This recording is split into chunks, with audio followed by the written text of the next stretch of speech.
Two high school teams that seem to have seamlessly made the adjustment from football to basketball are Whitmer and Findlay.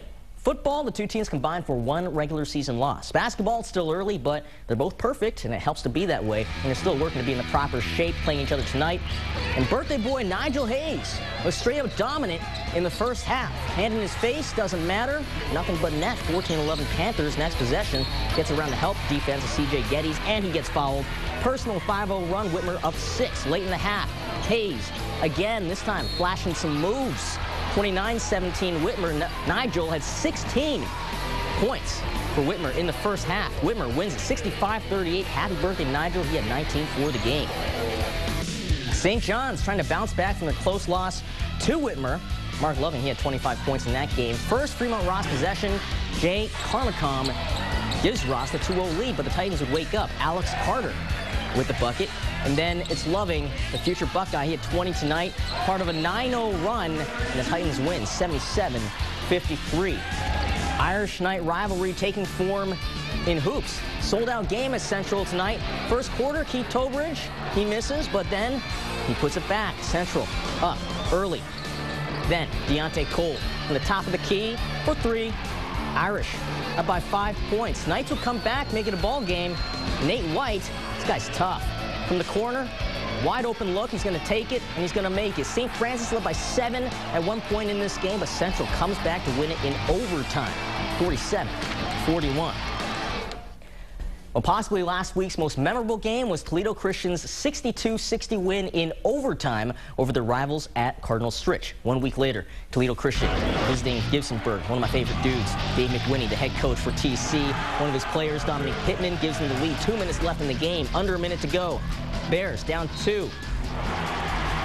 And the bucket by Adam Clark and 1. He would make his free throw, and then check this out. Dylan Dorfmeyer, first chance blocked, second chance from the outside. It's good. That was huge. Gibsonburg hanging on for the close win over TC, 57-53. City League ball, both Scott and BOWSHER have had pretty decent starts to the season. Another sold-out game. Pretty entertaining ball in this one.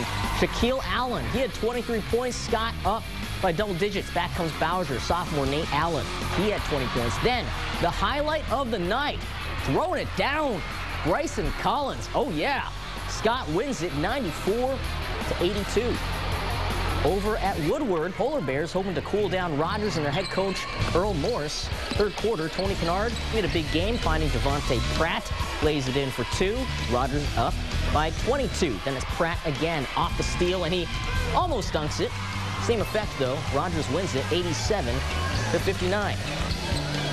More City League. Start against WAITE late in the third quarter. Spartans up by a deuce. Dion Ivory with the hoop and 1. Start up by 5, 38-33. WAITE keeping it close, down by 6 when Trayvon Howard from the outside. He buries it. Indians trailed by 3, but too many fast break attempts for Start. DeMond Crisp. This guy's tough. Yeah, Start building a double-digit lead. Final score of this one, 63-48. Spartans, they win. And we make a full circle back to Findlay for Liberty-Benton and Van Buren. Eagles started the game in a hurry. Chase Cook in transition. LB up 12-0. Next possession, Mitch Linhart just wants it a little bit more. After several misses, he gets it to go.